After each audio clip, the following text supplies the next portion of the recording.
I told him, yeah.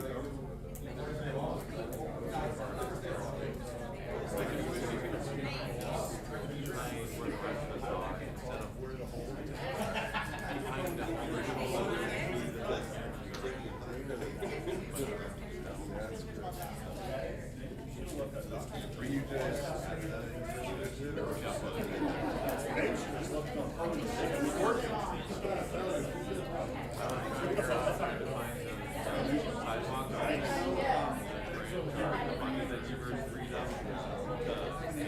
Yeah, maybe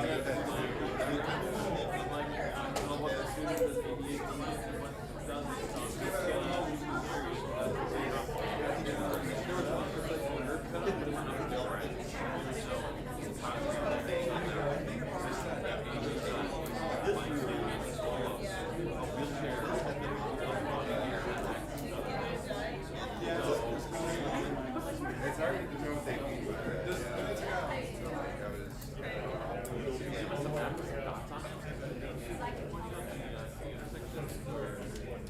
Someone's gonna. Yep. I'd do that.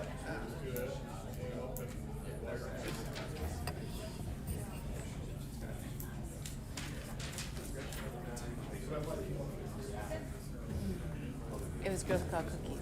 What? Girl Oh, Scout. I've already bought out. the Yeah, Girl that's Scout. who they sent Mayor Berge to. Oh, right. Are they trying to sell you Girl Scout cookies? Yeah. I can think of worse ways to spend money on an addiction. We have to order by 3:15 though, so it's late. Maybe.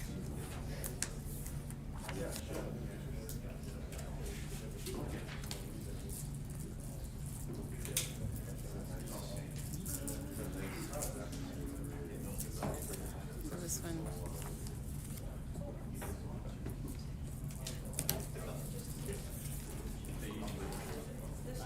Guys, I'm gonna give you this compilation of the, and I circled your number. Okay? And you can check it if you think it's wrong, or you wanna change your mind about anything, you can let me know.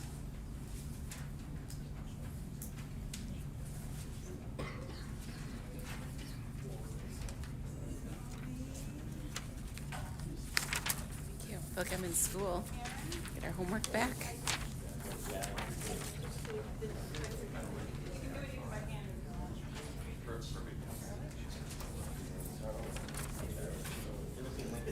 I'll tell you what your number is. Hey, Larry. Look at all these council members showing up at the last minute. That's good. Oh, number 6 o'clock. All right.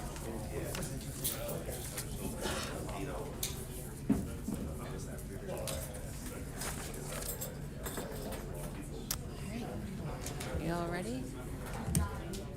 That's pretty good. Okay. This meeting of the Eau Claire City Council will come to order. Please stand for the Pledge of Allegiance.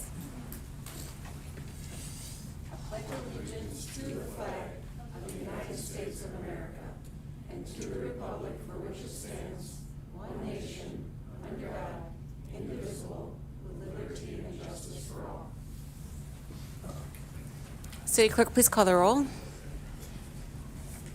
Councilmember Berge. Here. Brewster. Here. Johnson. Here. Imboga. Yeah. Miller. Here. Otto. Here. Reed. Schoen. Here. Serrano. Here. Worthman. Here. Great, thank you.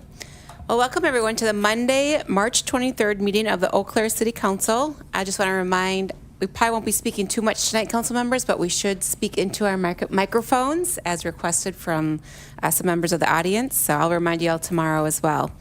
And it's great to see everyone here tonight. The house, that we have a full house, which I always like to see. It's very exciting. So I will go over how tonight will work in case you're new here. We will prioritize, so we'll do the public discussion. There's only one thing on our agenda tonight about our funding applications for the 27 budget development. So staff will present on the item, then council can ask questions, and then at that point, we'll open it up to council or the public. And I will prioritize those who have signed up in the back first. So I'll go off the list, and then after we get done with our list, we'll open it up to council chambers, and anyone who has not signed up can then come up and speak. There are a few rules about guidelines for speaking tonight. You have 4 minutes to speak, and you can only speak one time. Please say your name and address if it's not on the sheet, but we know who you are. We do have a public comment period at the end of the meeting for things that are not on the agenda, and those have slightly different guidelines. But if you're here to speak on the one innovation funding applications, then you have 4 minutes to speak and can speak one time. There are blue comment cards in the back of the room that people can fill out if you don't feel comfortable speaking. You can also email us. Many of you have, which I appreciate. And then there's an electronic comment form, too, on our website that people can use. So with that, we'll move on to our first and only item on our agenda, which is a public discussion on innovation funding applications for fiscal year 2027 budget development. We have City Manager Hirsch. Thank you. So we don't have an agenda item on this tomorrow, but we did want to have an opportunity for people to come and comment about this or any other topic that they want to comment on. So this is just a really quick recap of where we're at with the innovation funding applications. And I know I don't need to remind all of you, but the background on the budget situation is that there have been basically decades of a gap between expenditures or the needs of the community and revenue, and that's due to the tax laws that Wisconsin imposes on local government, and there are also other ones that relate to school districts and counties. And those have been aggravated in recent years, one because of very high inflation of almost 25% over the last 5 years, and also rapid population growth, which is a great thing, of about 6% in the last 5 years. And then just the cumulative impact of city managers and finance directors trying to turn over every stone year after year, decade after decade. And so they take out the padding in budgets and find those efficiencies, and then there's very little left. Every year that we go, we find less and less available to kind of prune from the budget. And the innovation funding, some of you are a bit more experts than I am on politics in Wisconsin. Probably our president is, for one. But the legislative bodies set up this innovation funding, $300 million. And as I understand it, it was a way to try to help municipalities. But they're, like everything that happens in our government in Wisconsin, our state government, there's a lot of arguing and the lack of kind of clarity of goals. And then what comes out is also unclear and difficult to implement. And because it's a product of so many fraught discussions there. So anyway, they set aside this innovation funding of $300 million. I believe it was in 2023, or, but it took them so long to figure out what that actually meant, so their rules kept changing. And first they had a round of innovation planning grants, but they were only for communities fewer than 5,000 people. And then they finally issued the application round for innovation funding. And I had it incorrectly in my newsletter. It was issued in September of 25.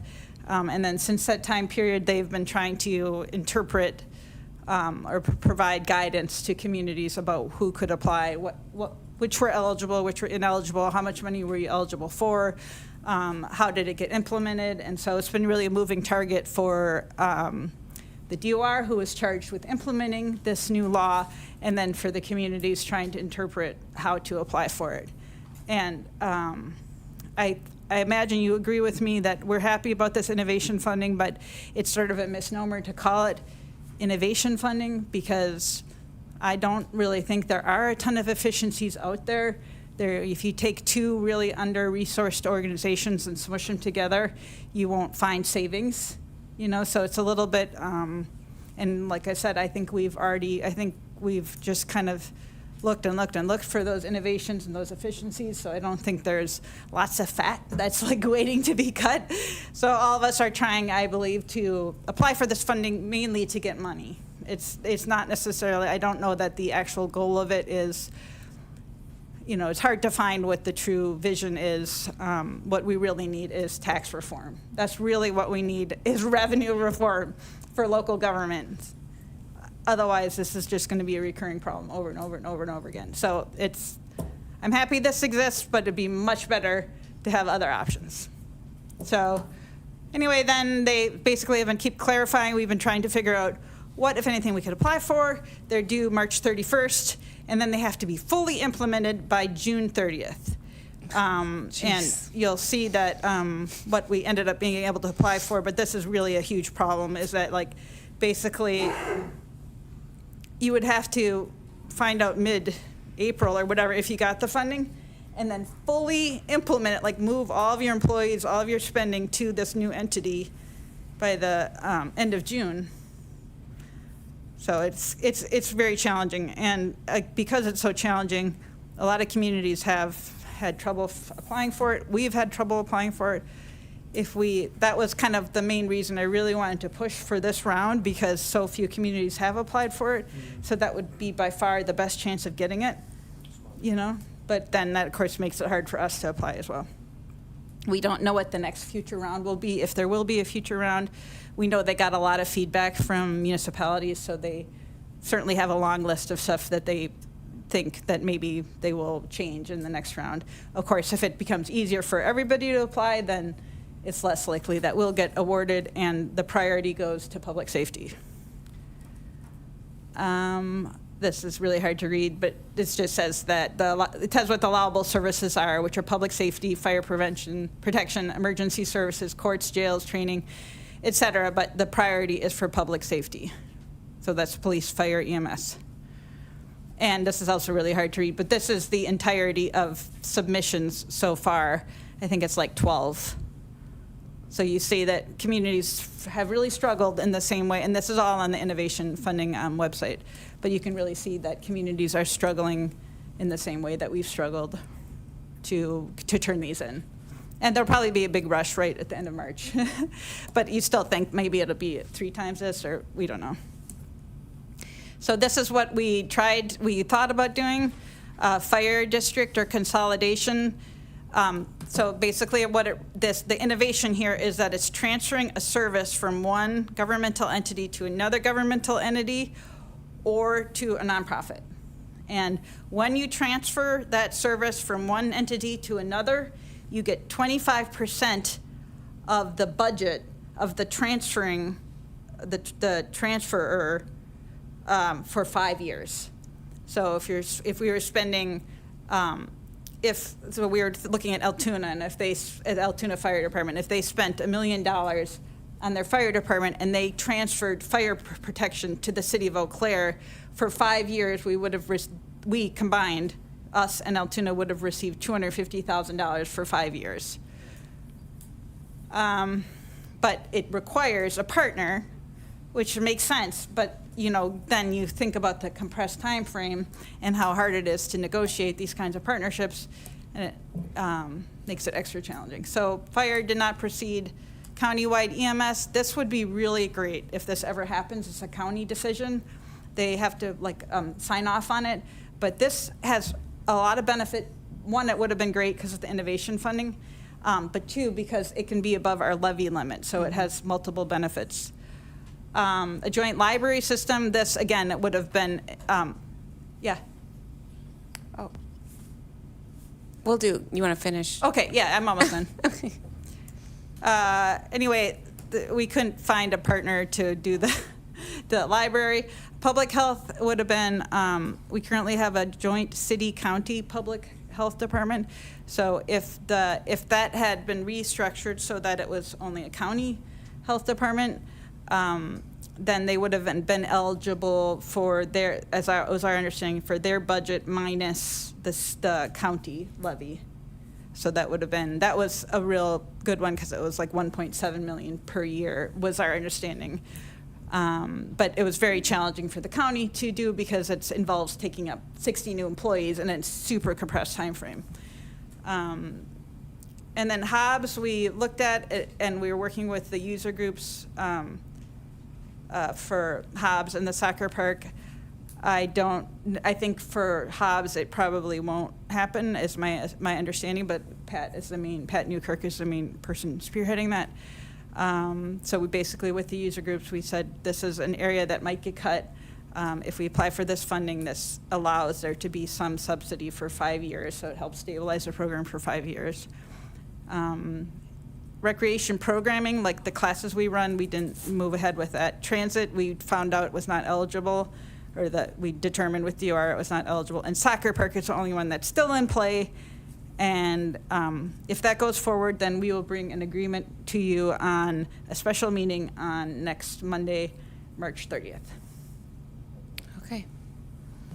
Thank you. So now we'll take questions from council. Councilmember Mboga? Thank you, Council President. Thank you, City Manager, for your presentation. I have two questions combined for one. One is, after 5 years, what would happen? For the soccer park or for Hobbs? I'm talking about Hobbs. For Hobbs, as you guys have talked about for a bunch of years, the issue with Hobbs is that it has major potential capital costs. And so if something happens that requires us to invest $5 million, do we want to continue to maintain Hobbs at its current location? Do you guys want to continue to subsidize ICE, or is that something that you don't want to do? Like when we have to cut police and fire and snow plowing and parks and forestry and health and library, this is a decision point. Do you want to continue on with a subsidy of ICE? And in any case, if you do, there's still a decision. Do you want to do it? Do we want to do it at that location? In which case it needs quite a bit of investment in the capital side of things, or do we want to plan for a different location? So it's kind of like two decision points. So the next. You one more question? Yeah. The next one is, a lot of people have been, I was out and about in the weekend, and a lot of people were asking, what about, why we rushing this thing without your input of the community? Because this is something which will affect, look how many people here. For soccer? I'm talking about the Ice Arena. For Hobbs? Yeah. Well, Where I don't are we think. rushing? You say we have to Right. apply, but at first we have to implement it by July. Yeah. Yeah. Well, Hobbs, I don't think Hobbs is going to go forward, but the reason for rushing was the possibility of getting $330,000 per year for 5 years. So that was the goal, because this is probably less likely to be funded in a future round. So this, if there's a round that's more open, like not so hard to actually apply for and implement, this would be the lowest priority according to the DOR. So it was 330,000 times 5 was the reason to rush as a way to close, so that that subsidy doesn't have to be found in other places. But it's really up to ultimately the user groups and you guys to go forward. So if it's rushing, then, which it seems like we're not going to go forward, but it does mean we have to find another way to pay 300, so sort of leaving money on the table as a community to not use it. Okay. Councilmember Brewster? Thank you, Council President. So I saw the EMS thing on there. EMS is considered a public safety Yes. thing, right? So if we are able to work something out with Yeah. the county, we have at least a fair to good chance of getting that in a future round. Yeah, and just to note, future rounds would just have 4 years of subsidy versus 5. Okay. So it is a little less, but yeah, that would be a perfect one, Okay. yeah. That's cool. And then the thing with the soccer park, moving forward, is that that's with the AYSO as the It is, ASO?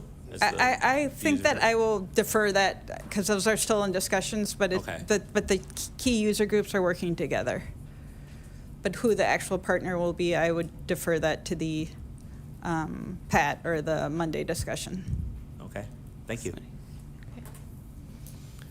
Okay, and just to clarify, so these rules that were coming down, the deadlines, so that all came from the state. That's not a city decision, just so everyone's aware of too. Right. So they gave us the rules instead of, as we're all editorialized, but instead of properly funding us at the local level, they say, here, try this program Right. and fight against each other for this small pot of money, and you have to do it in 6 months. So that's what we're up Exactly. against. So I know it's difficult, but that's what and it's really hard. But I'm really glad everyone's here tonight, though, because this is really important to talk about. So, And then also the rules kept changing because they were trying to interpret the law, which was confusing, and so it was very hard for us to follow along as well. yeah. But we can just do what we can do with every opportunity that comes along that might help us financially, we're going to take. And we either succeed or partially succeed or we fail, but we'll just move on to the next one. Okay. Any other questions? Always move on to comment. Okay. So I will someone could grab the sheet for me, please. Lane's got it. Council President. Yep. Question.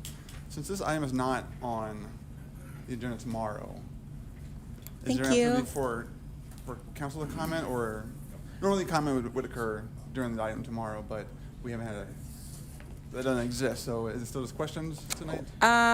Let's hear from the public first, and then if you have comments Okay, afterwards. thank you. Does that sound fair?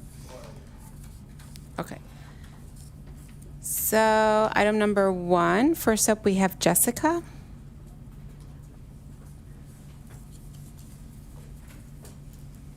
Hi, welcome.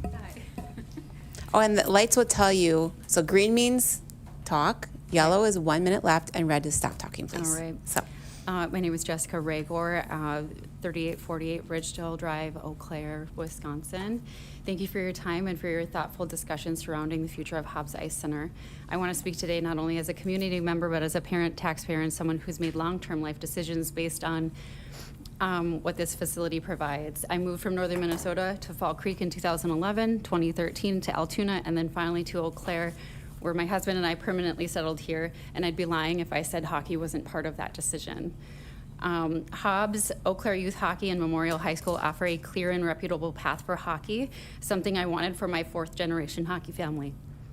Today, my 2 daughters and son have found their place within Eau Claire Youth Hockey and the Chippewa Valley Riverhawks hockey programs. They're not alone. The game is growing. USA Hockey recently surpassed 100,000 females players nationwide. Families like mine are part of that growth, and we need facilities that can support it. Eau Claire Youth Hockey has record numbers of players registered in the last couple seasons compared to the last many years. Hobbs isn't just a rink, it's an economic driver. Each year during our 3 home tournaments, Eau Claire Youth Hockey brings in over 70 teams and over 830 players and their families. This generates approximately 1,368 hotel room nights. These visitors support our local hotels, restaurants, retail stores, and local entertainment. That is a direct and repeat economic impact for our city.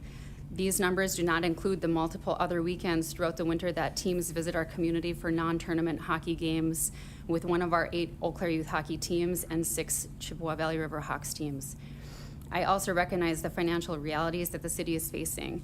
The user groups have come to understand the budget challenges and are committed to being part of the solution. We are willing to work collaboratively with the city to make Hobbs a more budget equitable facility, including and exploring options that have been proposed during other meetings. However, we strongly do believe that maintaining city ownership and management is critical.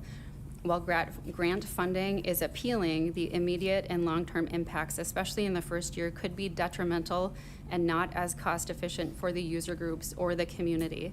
A sudden change in management would create instability in operations and could jeopardize the very programs and events that make Hobbs successful. Keeping Hobbs under city management ensures consistent operations, protects all access for all user groups and the public, and maintains the standards that has made it such a strong asset, not just for Eau Claire, but for the entire Chippewa Valley and beyond. Most importantly, this conversation has brought user groups and the city together in a meaningful way. We are ready to continue those discussions and to take action together to ensure the long-term success of Hobbs Ice Center. This is about more than a building, it's about an economic impact, community stability, and opportunities for the next generations. I respectfully ask that you continue to invest, maintain, and partner with those who rely on Hobbs to ensure it remains a cornerstone of our community for years to come. Thank you, Jessica. Thank you. Thank you. And Shelby?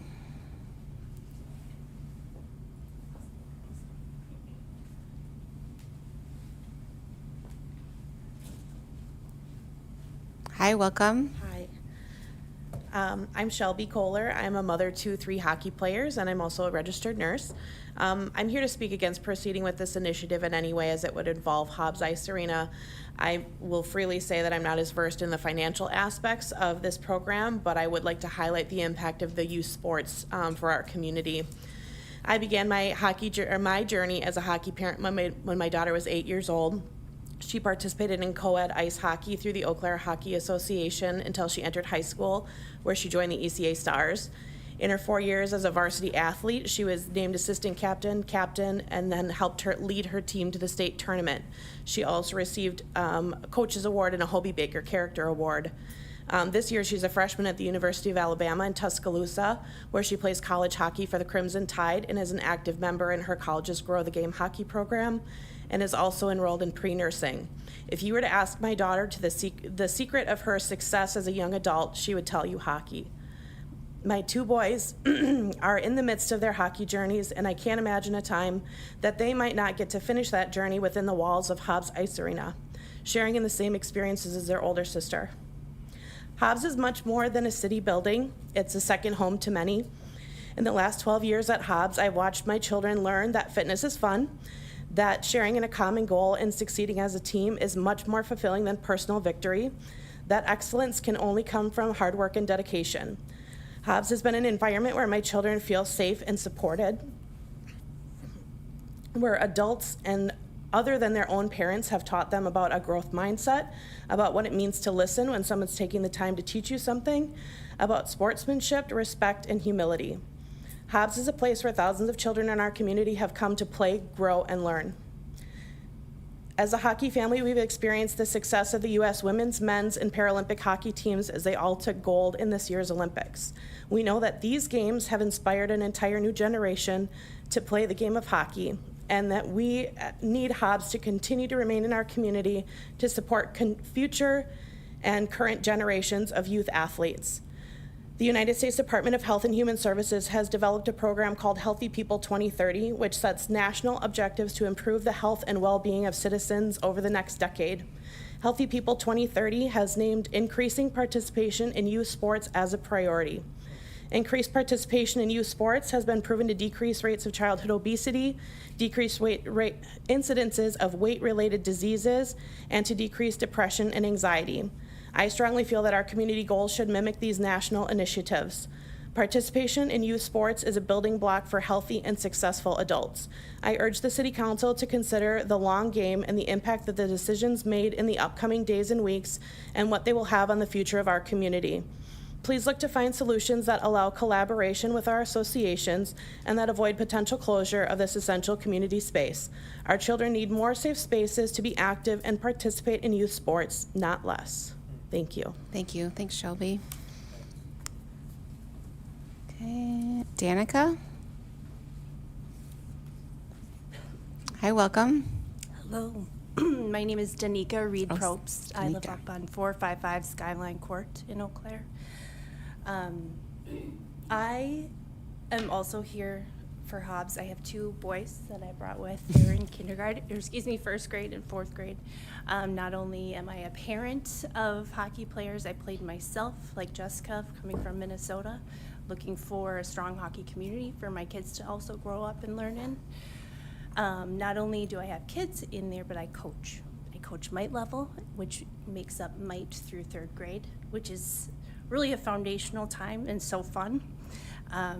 As we've been discussing about this, I've really been thinking community big picture, because I've heard Fairfax, I've heard Soccer Park, which my kids also do ASO, so they also do that. But just as a community as a whole, and I think, so in a world where kids are more likely to be in front of screens than outdoor playing with their friends, having play dates. I think it's really important to think big picture of making sure we have places where our kids can go. They can go away from screens. They can just get away from the technology.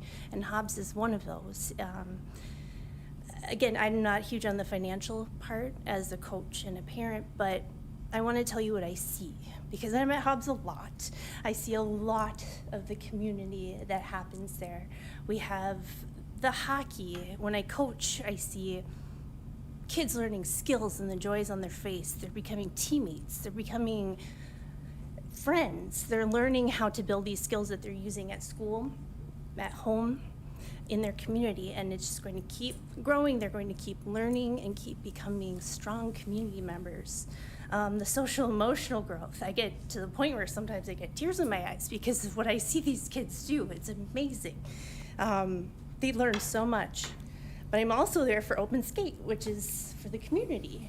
Open Skate during the day, Open Skate at night, and I see people that get to rent the skates and try skating for the first time. They're pushing around the blue pushers, and it's like the joy on their face. It's amazing. I see friends meeting up. They're having play dates. I see high schoolers, college kids on dates, all different ages, come for their physical fitness and their social time. And then I want to end on a story that I think is so lovely. I was there, it was January 2nd. I was volunteering for my older son's tournament, and I was working in front desk. And this older gentleman walked up and he said, "Which rink is the Blue Gold game in tonight?" And we looked at each other. We said, I'm sorry, sir, I think you have the wrong night. There isn't a Blue Gold game. And he looked so sad, and he goes, "I was supposed to meet one of my friends here. We haven't caught up in a long time. And we were going to meet the Blue Gold game tonight." And I said, "I'm sorry, sir, it's an away game." So 5 to 10 minutes goes by, and all of a sudden I saw his friend come in. And they didn't leave. They sat down in the lobby on the chairs and the table, and they were there for over an hour, because we have this community space where even though the event that they were going to didn't happen, they were welcome to just sit down and still catch up, because we know they were there to catch up anyway. The Blue Gold game was just an excuse to come together. So I just thought that was a beautiful moment, and it's really stuck with me. So just from a community standpoint of all these people that use Hobbs and love Hobbs and grow, please think long-term, how we can keep a stable arena going and keep this as a community asset going forward. Thank you for your time. Thank you for speaking. Thank you. Oh, we have a question for you, Danica. Councilmember Boga. Thank you, Council President. I really appreciate, thank you for what you do to the future leaders. As somebody who loves sports, sports has a big impact in my life. Mm-hmm. I would be a drug dealer, I would be done something bad, but through sports, strengthening me. So I don't, but anyway, my question is, I feel like this place is your second home. Yes, You and yes. your lovely boys there. Yes. So can you please speak a little bit about the impact if we transfer it to a private entity? What would happen? Thank you. My fear, and I just know in general terms, I know like out east, private equity is grabbing up rinks here and there. I see big cities. I came from a small town, 2,000 people. So we're really lucky to have a rink. And so I understand the importance of that. And I just, if it becomes something that's less accessible for people, more and more expensive, because hockey, figure skating, the ice time is what can really add up. The less amount of people get to go out on the ice, get to experience that joy. I mean, I don't know if any of you skate, but on ice, it's a wonderful feeling. It's nothing else that you can explain. It's different. I'm a runner, different than running. You get a whole different feel. And so I guess that's my fear, is that the more costs go up, the more all that is, the less people that will be able to impact in this sport. And that's what my goal is. The more people we can get on the ice, the better. So I hope I answered that. Thank you. Thank you. Okay, that's it who've signed up on this item, but I see there's people on this on the public comment too, so I don't know if anyone who has signed up over here meant to speak on this, so if you want to speak, okay, yeah, come on down. I know it can be confusing with the sheets, so. Just want to state your name and address, please, thank you. Yeah, I think it makes more sense to be here. Jill Millis, 2709 Calumet Road. You've seen me before and you'll see me again. Wonderful. Not only am I the president of Eau Claire Youth Hockey, I'm also a Little League baseball coach in this community. I work in this community. But more importantly, I'm the mom of 3 very active kids that love playing sports and they love to be outside. After graduating for UW Eau Claire and going elsewhere for additional schooling and jobs, my husband and I knew pretty quickly that we wanted to make our way back to Eau Claire because we wanted to raise our family because of what the city has to offer. The fact that Eau Claire consistently ranks amongst the highest cities, not only in Wisconsin, but in the Midwest, as places to live or places to raise your family year after year, kind of shows that what we were thinking was the right choice. That's why it's so frustrating to see where we are today, and that now it looks like our city leaders are looking to move away and taking those things that why we came to this community and so many other families came to Eau Claire because of the opportunities that we had for our children. What was also very frustrating was listening to the working session on Monday and finding that one of the solutions to a budget shortfall is looking for money under rocks or finding grants as proper solutions to budget shortfalls. Why aren't we looking for long-term solutions that fall in line with some of the other things that I've also heard from city officials, such as heads and beds in reference to hotel taxes? I've got some numbers for you. Sports-related travel generates 90 million room nights, 90 million room nights, and 32 billion with a B in direct spending every year. Sports is one of the strongest segments in the entire travel industry. Moreover, sports events are highly visible, their impact is more easily measured, they enhance the quality of life for residents in the host city, and can also be keys to economic development as well as individual and business relocation. Other cities in Wisconsin get this. I saw that this weekend. I went to Janesville with one of my sons for a hockey tournament. It was a tournament for kids all over the state of Wisconsin to represent their region. Janesville very recently invested in a new civic center and hockey arena. They filled a big box store that was empty downtown, and they decided to put something in there that would bring people to their region. Now you had kids from all over the state spending money, putting heads and beds in their hotels, eating in their restaurants, filling up their cars in their gas stations. The year before, the same tournament with my other son was in Eagle River. Eagle River has the oldest ice hockey arena in the state that's over 100 years old. They understand that investing in things that bring people to their community are vital to the health of that city. They know that they need people coming to Eagle River in the dead of winter. Us hockey people, we travel, we show up. They have understood that investing in these facilities is good for their community. So what I'm asking is then, why are we not looking at solutions like this? Why are we diverting funds to other things in our city when we should be investing in the things that we know bring money to our area? Things like the soccer park, things like the hockey arenas. I ask that you do your research to find long-term solutions that are, and be more transparent where these dollars are actually going in taxes. And I think if we don't start thinking more long-term, we're not gonna be successful if our game plan is to look under rocks for more money or be looking for grants that may or not be there in the future. Those are not long-term solutions. Thank you. Okay, anyone else that wants to speak on this item? I'll read it again. So it's on the innovation funding applications. Oh, okay. All right. My name is Marty Green. I live at 2860 Mercury, and this month I celebrate 50 years of being a citizen of this community. About 4 weeks ago, my phone started ringing, and people were calling me because even though I'm retired now, they remember that I was part of the media. And they were asking me about one particular question, and the question was transparency. They were telling me about rumors. Even a former city council member sent me information. So I'm asking today, and I thank you for the ability to speak to you, that this is a beautiful community. I've lived here 50 years and I love it. But I also say that as this moves forward, we need to continue to have transparency. What the rumors are, some of them have been addressed today and some have not. What the people were telling me was that going for this innovation grant through Act 12 for $330,000 would also bring the rumor of selling Hobbs, Fairfax Pool, the soccer fields, and trading them for another piece of property. My response to these people were, I have no idea what you're talking about. And so in the last 4 weeks, I've attempted and listened to the people that have spoke here today, and I back them 100%.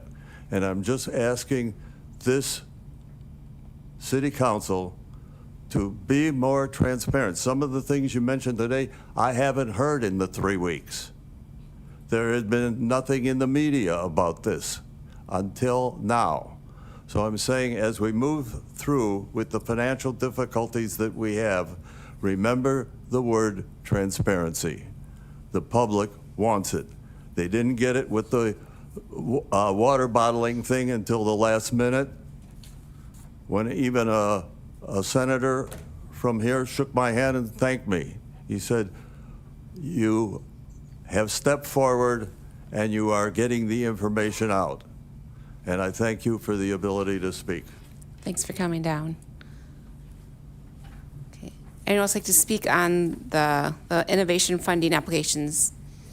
I think I signed up on the wrong ones. No, there's no wrong sheet. I'll just move it around. Sorry, long-time listener, first-time caller. So. Yeah. Just want to let, what's your name, sir? And My then name is Blake Conde. I live at 3913 Scotch Pine Court. Yes, nice to see you, So, Blake.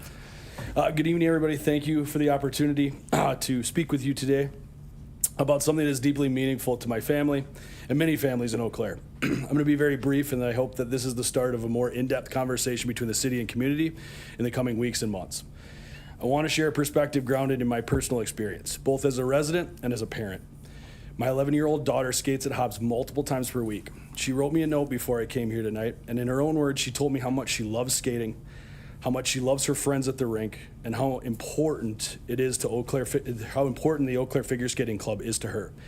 Hobbs is where she learned confidence, perseverance, and belonging. It's not just an ice rink to her. It's a place that it's a place where she is growing up. She's not alone. Thousands of people in our community rely on Hobbs and the soccer park every year. These spaces give our children opportunities that might not otherwise have. They give lower and middle class families access to activities, mentorship, and structured spaces that are increasingly hard to find and, more importantly, afford in these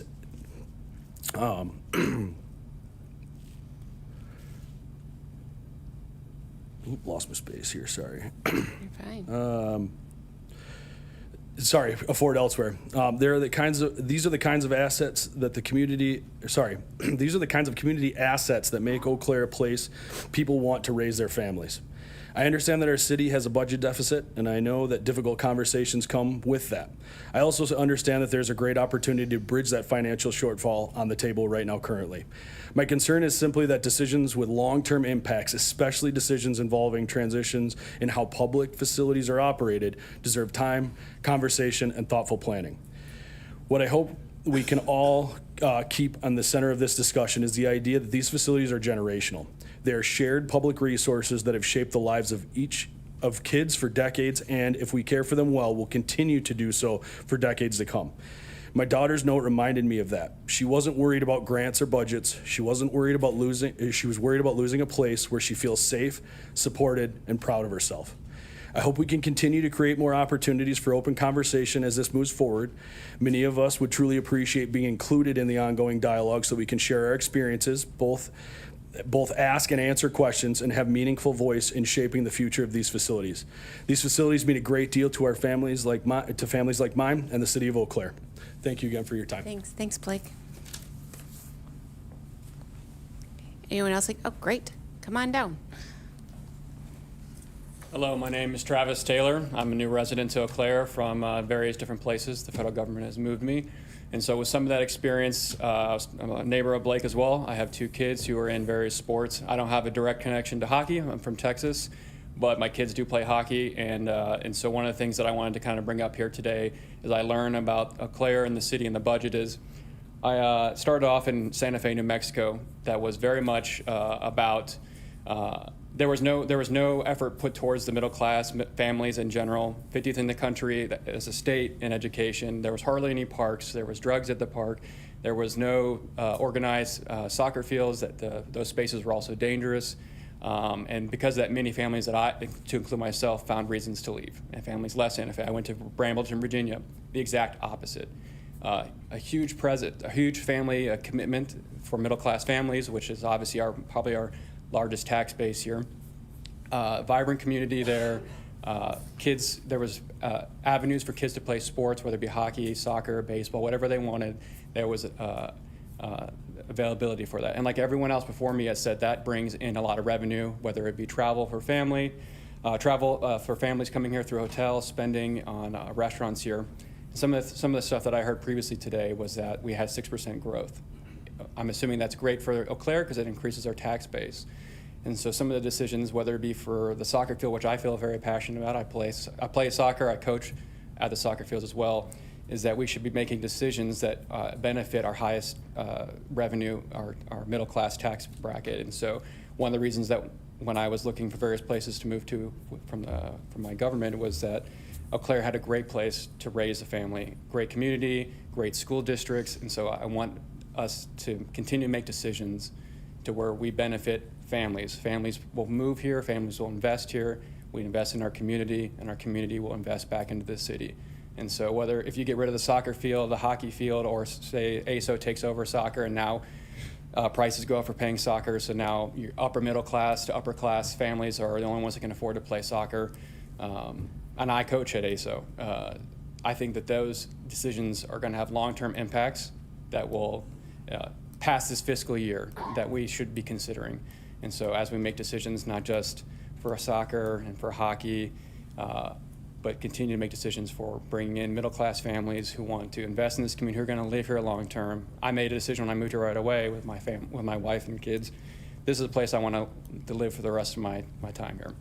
And that's because of what I saw in my brief stint here. And I think obviously a lot of people here have spent many years here and have made all those comments that I've only been here 6 months. And so, but I have seen what happens when we don't invest in those opportunities. Santa Fe is extremely poor in one end and extremely wealthy in the other, and there's no either investment in for middle class occupations or for reasons to be there if you're not wealthy or grew up there or in a poor. So I just would hate to see that happen in a community like this. And so continue to make decisions based off families, and families will invest back into you. They'll raise their families here and not move to seek better opportunities and better places to raise their families. So with that, I appreciate your time.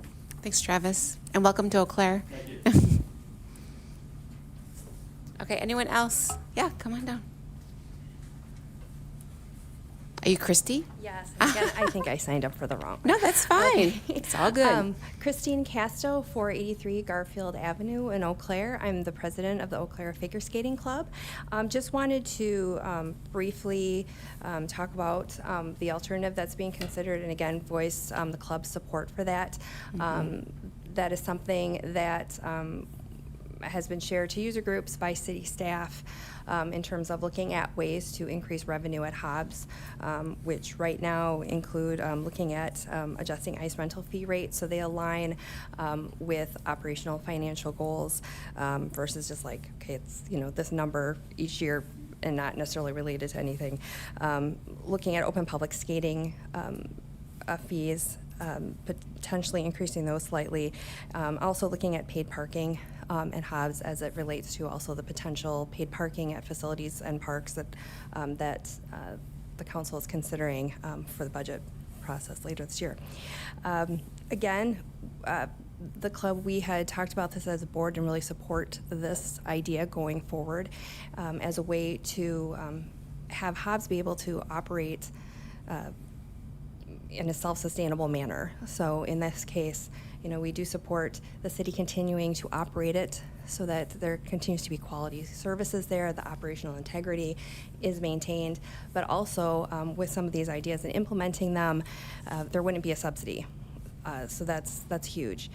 Also, to add to some of the financial information that has been shared, I know I've communicated with you some of this information that's been shared with the user groups. For example, one of the things in the conservative numbers that have been shared that it didn't include was our competition for Eau Claire Figure Skating Club that we actually just moved back to Eau Claire for the first time in several years. And I just got the ice bill, and the ice bill for this year is $12,983.93. If they were increased to the rates that we're talking about in some of the options, we're looking at an additional $14,671.84 in revenue to add to that operational budget estimate for 2027.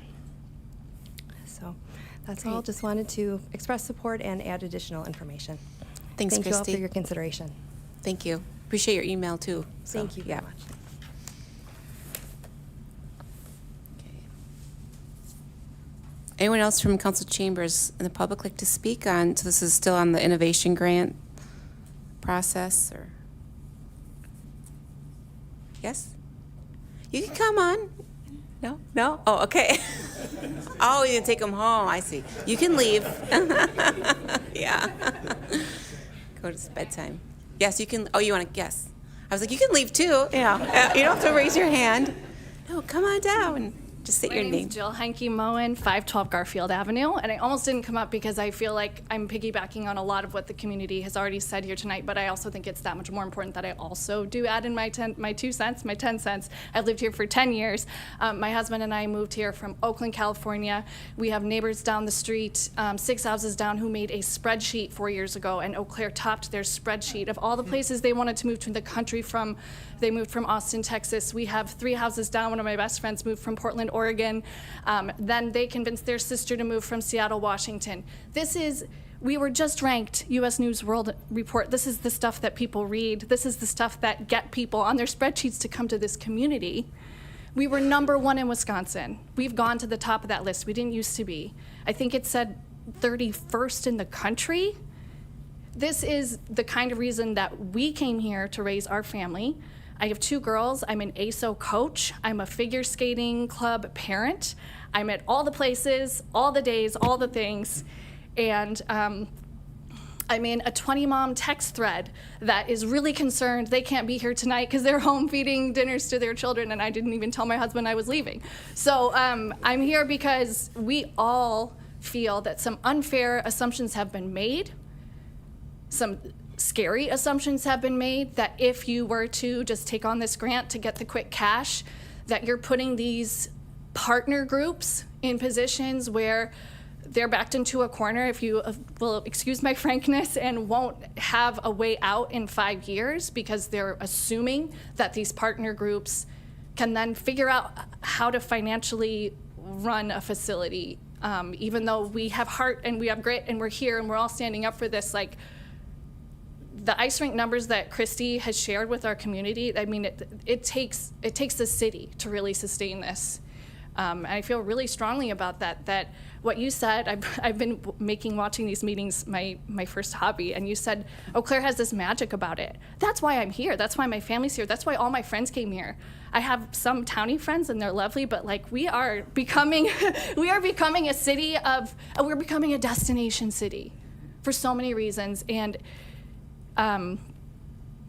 let's just say, for instance, we sold off those 3 things that we've been bringing up, Fairfax Soccer and Hobbs, and we made it privatized, and all those reasons that we came to give our kids opportunity because we moved here now are completely unreasonable because we have to have, let's say, a YMCA membership or something like that. It's just, I would urge you to look forward, 10-year plan, not just the quick cash under the rock, as some other people have said. I'm reiterating now, but thank you for listening. Thanks, Jill. Thank you. Anyone else like to speak? Do you have a question for her? Okay, just a minute then. Okay. Any other like to speak during the public comment? Okay. So then we're going to close the public discussion, and then we'll open up to the public comment period. So this is slightly different rules. This is, so not on what we just talked about. But this time, the public comment period is for time for those who live or own a place of business in the city of Eau Claire to speak on citywide issues. And then you only have 3 minutes to speak. You can speak one time. The light system still works the same. Please do not comment on any previous agenda items. And then this is not for personal remarks of city personnel, elected officials, or any person affiliated with the city. And then we're not allowed to ask questions or comment during this public comment period because these items are not noticed. So per law, we can't do that. And the time will last for 20 minutes. So anyone like to speak on general city items, you're welcome to come up. Excuse me, Emily, were we going to have comment as council opportunity? After the public, we can. To comment on this agenda item? Oh. I thought we were going to do that. No? Well, let's just see if anyone wants to speak for this item, then we can go. We can go back? Yeah. Okay. Anyone like to speak on public comment period? Okay. All right, so maybe we'll go back and if council, but just make it maybe somewhat short. So you have questions or you have comments?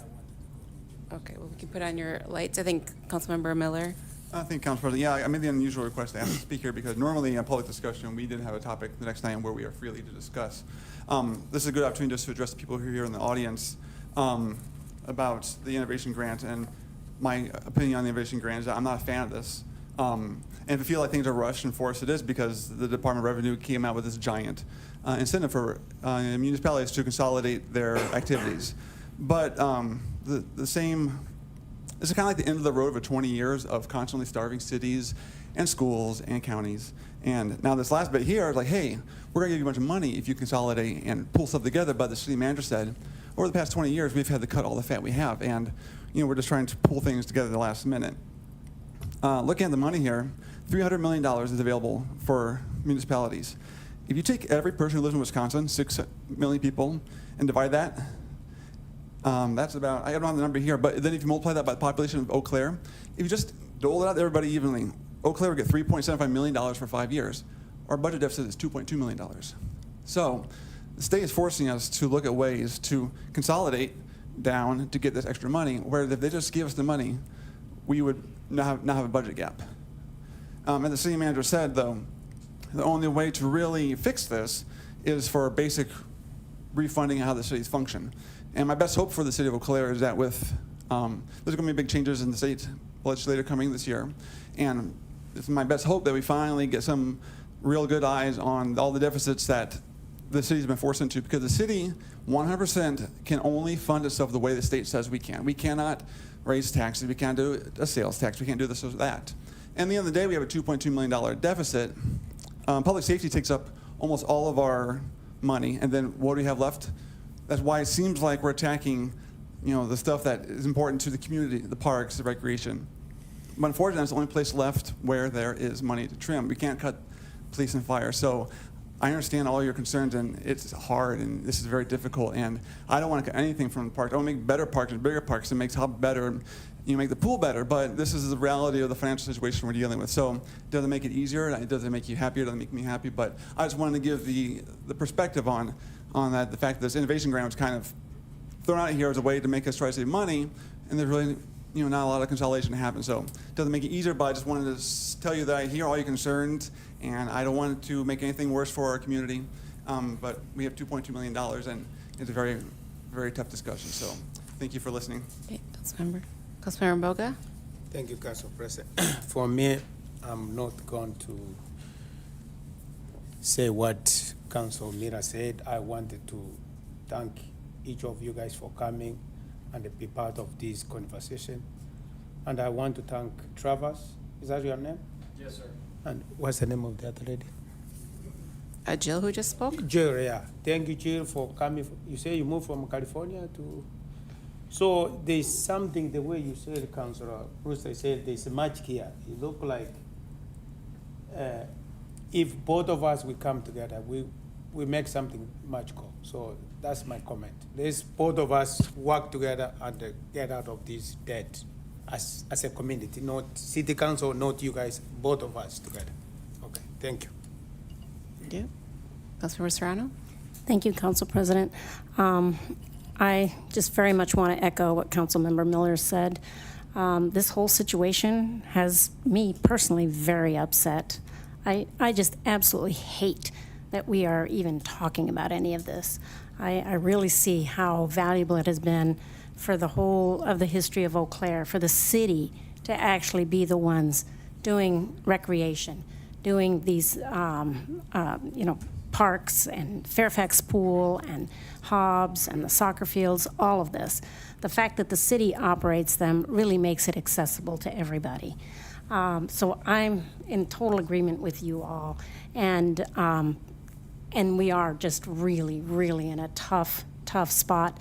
I'm angry at our state government for the 20 years of very deliberate starvation of municipalities. So I'm just going to leave it at that. Thank you very much for being here. Yeah, thank you. Any other? Yes, the state does have us in a bind.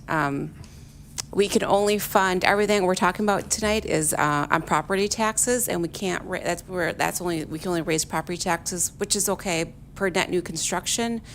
And so we don't get a sales tax. So it's wonderful, it supports our businesses, and that's great, but the city doesn't get a sales tax so when visitors come. So I've been advocating for that in Madison for years, to do that, just to diversify our revenue streams so we don't get stuck in this situation. So we are working on those long-term solutions. Yes, that's what we all have been talking about for years. That's why we had to go to a public safety referendum. So I totally hear that, and we always talk about it up here. We go down to Madison. And we'll keep trying. So, because this isn't fair for us, and I hear you too. So, Councilmember Brewster. Thank you, Council President. If anybody's interested in, continuing these sorts of conversations in sort of a less formal thing, I'm hosting a series of conversations on Sunday, April 12th, 19th, and 26th, as well as May 3rd at 3 p.m. at the Plus. All the other council people are welcome to attend. They will be noticed, so we can do that, as well as if any staff want to come, and if you just want to come and talk to us about this stuff. So yeah, just wanted to make sure you knew about that. Great. Well, thanks everyone. We will. Oh, sorry, Councilmember Otto, I didn't see you over there. Thank you, Council President. And I've got a son in Eau Claire United, and any decision that we make as a body directly affects my family. I just want to say, besides everything else everybody else has said, I really appreciate the creative ideas that are coming in. Like, if you've got some creative idea for generating funding, no matter how outside the box, like, this is the time to be creative. We read all the emails. Please send us more emails. Please send us more ideas. Please bring these to the discussions that Representative Brewster created. So thank you, guys. Great. All right. Thanks everyone for being here. This meeting is adjourned.